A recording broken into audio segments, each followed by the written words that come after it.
Hey guys, yesterday Trump addressed the National Association of Black Journalists.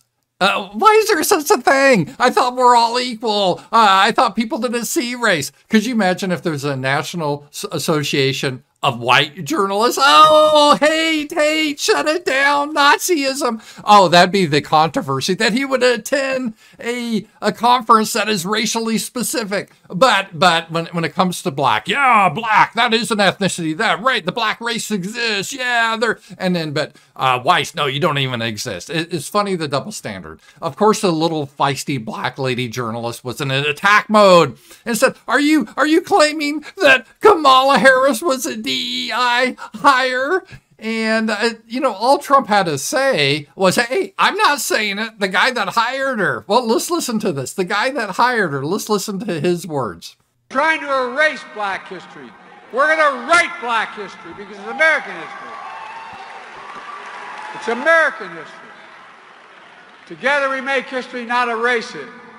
To me, the values of diversity, equality, inclusion are literally, and that's not kidding, the core strengths of America. Diversity, equality, inclusion, DEI, they're the core strengths of America. That's why I'm proud to have the most diverse administration in history.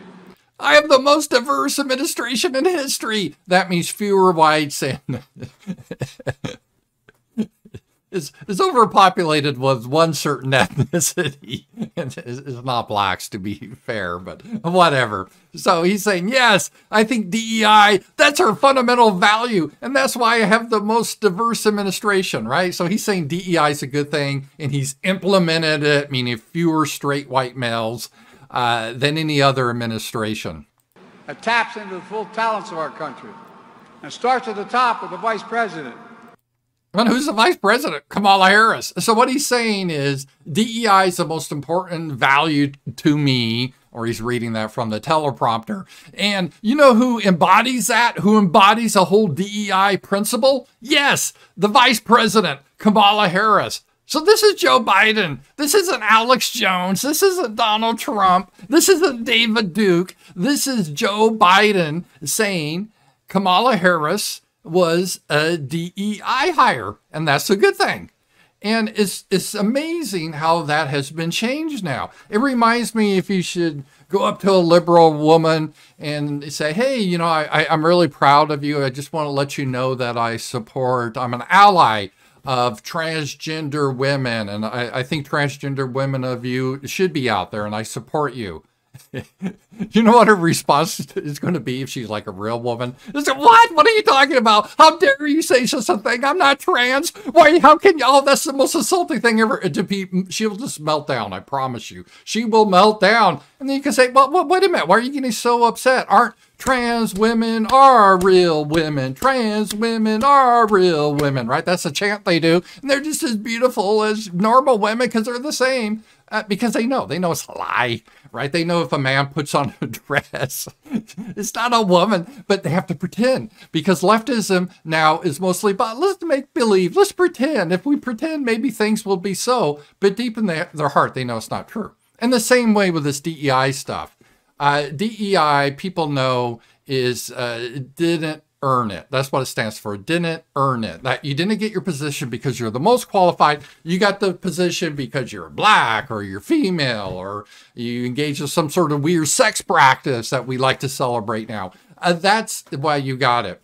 And that offends people because they want to pretend on one hand they're the most qualified person and, oh, look, I'm breaking barriers. This is so how smart and empowered I am. And it's like, no, you got it because of your race. Let's just be honest here. And that's what offends them because they know it's true. And we've seen evidence with Kamala Harris. Joe Biden says it's true. Don't get mad at Donald Trump. Get mad at Joe Biden for saying it.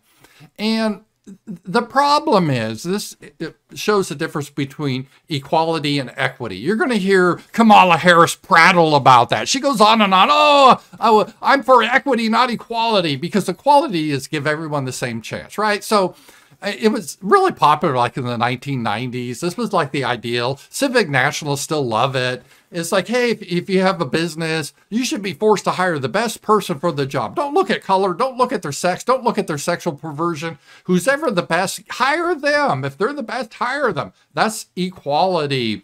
But equity is like, no, no, no, no, no.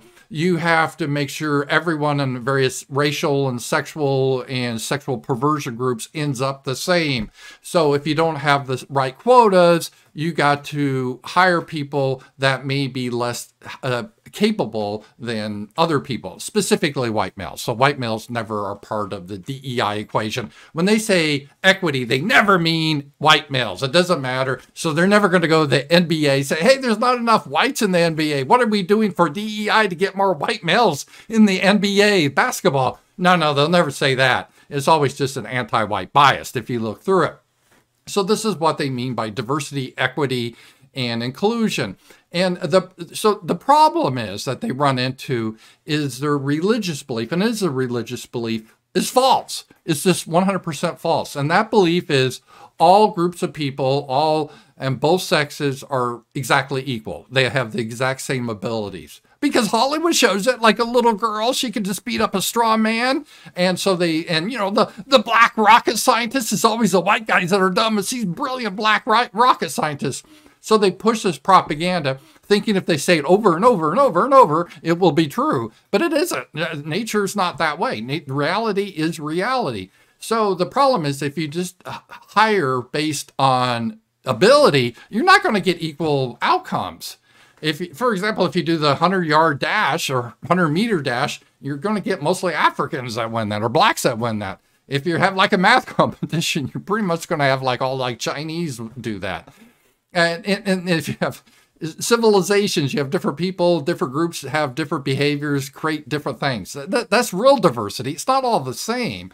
But see, they have to think all groups are exactly the same. And if it isn't the same, it's because they're being held back because of white supremacy. Although white supremacists fail to hold back, like Jewish people, they rise to the top, and so do Asians. They're just holding back blacks. That's the reason. And so they have to implement the DEI because, that's equity. But equity is just a nice name for communism, and communism is a disaster because pretty much you don't have competent people running the society anymore. So you can no longer send people to the moon, or if you send them into outer space, you can't get them back. Planes start falling out of the sky. Computer systems crash. Oh, but you have your equity. See, it doesn't work, and the society starts to fall apart. And you lag behind other societies where they don't have to do this equity. They can just hire the best people. So it's interesting how DEI has become like a bad word when just a year ago, they were promoting this as the best thing ever. And now it's like, oh, don't say DEI. Well, I'm like, you guys were promoting it. You should own it. But no, they don't want to own it. Talk to you guys later.